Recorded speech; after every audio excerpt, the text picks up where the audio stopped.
My friend told me she loves me 4 weeks before her marriage. My 35M friend B, 35F, just told me she loves me 4 weeks before her marriage. And I am not sure what I am supposed to do here. I want to know if I am doing the right thing.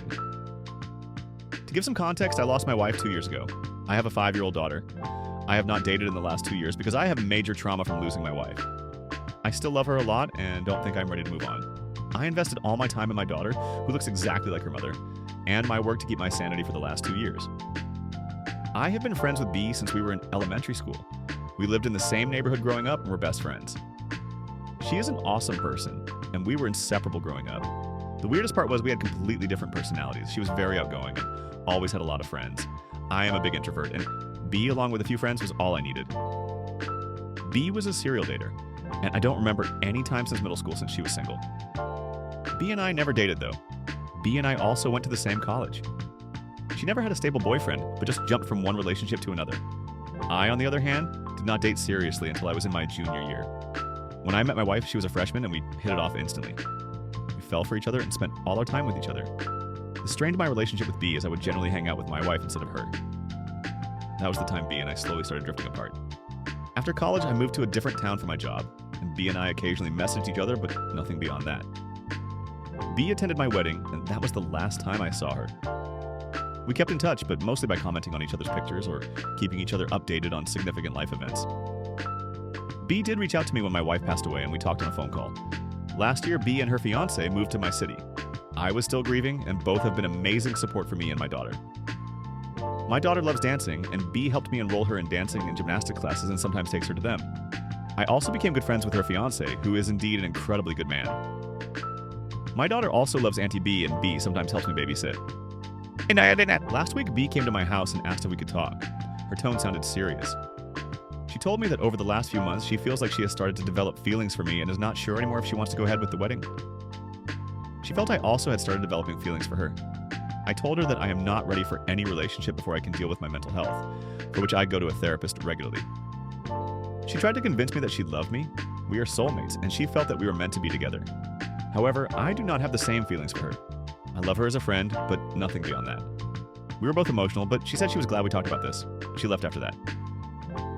B called me that night and told me not to talk about our conversation to anyone. I thought a lot about it and decided that I would not tell her fiancé about B and my conversation from last week. I feel it's their relationship, and I do not have the right to ruin their moment if B decides to go ahead with the wedding. However, I feel guilty that her fiancé does not know anything about this and is going into a marriage where B might not be fully ready for it. Can you guys give suggestions on what I should do in this case? Am I wrong for not telling her fiancé about our conversation? Update 1. Again, for context, I lost my wife 2 years ago, and we have a 5-year-old daughter. Bree and her fiancé Jason, 33 million, moved to our town a year ago, and we have reconnected as friends. And they have done a lot to cheer me up during this year and bring my life to normalcy. After Bree told me that she loved me, I told her that I was still not ready to move on as I still miss my wife. She said she understood, and I did not hear from her or Jason for a few days. The guilt was killing me, as I was not sure if I should tell Jason about what she told me. Thanks to everyone who commented on the post, it helped me think the situation through. I finally called B after a few days and asked her to meet me for lunch. I talked to her and asked her if she was going ahead with her wedding.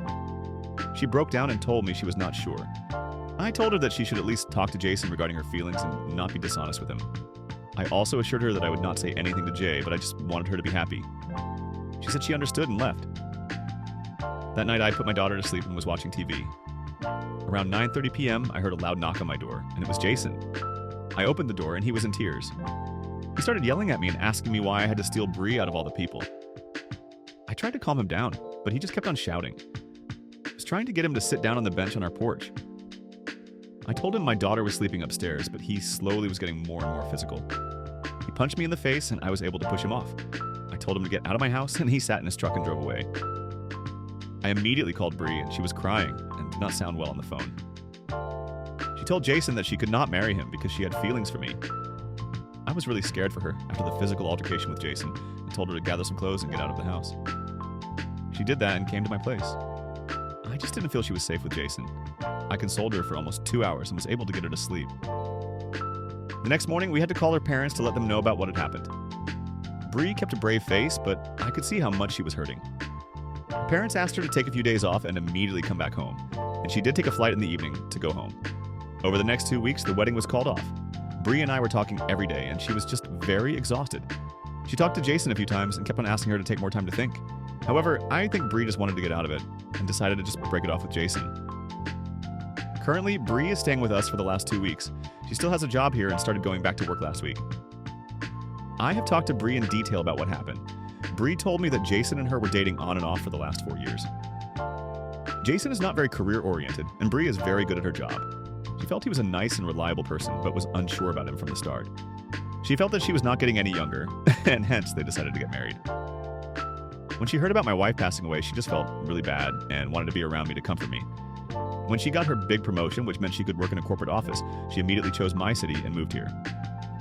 Jason also moved here and got a new job. She never had any romantic feelings for me back then. As she started hanging out with my daughter and me, she started feeling the bond we shared when we were growing up. Except I was the broken one, and she was taking care of me. She said that she realized that she was enjoying her time with us, more than with Jason.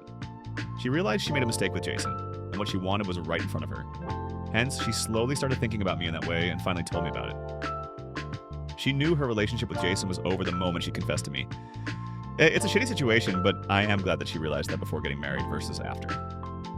As for Jason, I feel bad for him. He is moving back to our hometown closer to his family. He is currently in their apartment and will move sometime next month. I know a lot of you would be curious if we were dating. We are not dating. I don't think I can date anyone right now, and neither should Bree. She is my friend, and I am happy that she is staying with us, and plans to be here until everything is sorted out. My daughter loves having Auntie Bree around too, so that's a bonus. Plus, it's really nice to see her slowly get back to normal. Thanks again for helping me during my last post. Cheers. Update 2. I wrote a post 9 months ago about my friend Bree telling me that she loved me a few weeks before she was supposed to get married. For context, I lost my wife 3 years ago, and we have a 6-year-old daughter. Bree and her fiancé, Jason, moved to our town a year ago, and Bree confessed her feelings for me just weeks before her wedding. Things went south quickly, and Bree ended up breaking up with Jason and canceling the wedding. She was staying with us when I last shared an update. I wanted to maintain our privacy, especially since many of our family members saw the video and recognized my post. They didn't know that Jason had assaulted me, and I had to assure everyone that we were safe and okay. I'm feeling particularly happy this week, so I thought I would share an update. Firstly, the reason Bree moved in with us while Jason was still in town was because I had a temporary restraining order, TRO, against him. Bree also filed for one but was denied, as he had never directly threatened her safety. She said she felt secure with us because of the TRO, and I agreed. Jason didn't cause any issues after that, though he continued texting Bree, asking her to work on their relationship.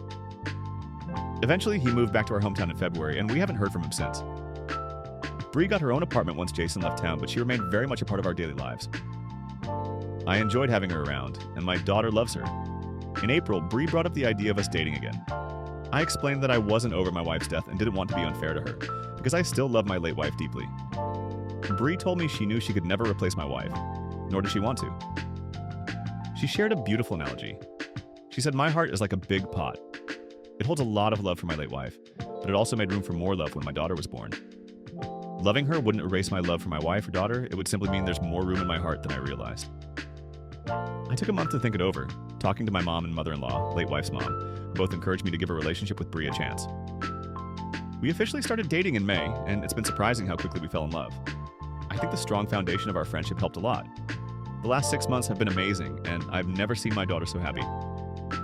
She's a big chatterbox now and insists that Bree comes to all her school events and recitals. Sometimes I feel a little jealous of their bond, and even a bit left out of their little chats.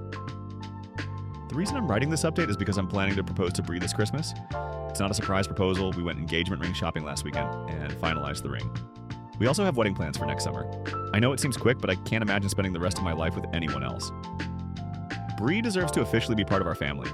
My daughter's thrilled, and she and Bree are already shopping for dresses for the engagement photo shoot. Our families couldn't be happier, and we plan to get engaged at a small gathering of family and friends over Christmas weekend in our hometown. I know some people judged me for taking Bree in after she left Jason, and others judged her for leaving him at the altar. Life isn't easy, trust me, and things don't always go as planned. But I'm grateful Bree found the courage to tell me how she felt back then. Thank you all again for your support on my last post.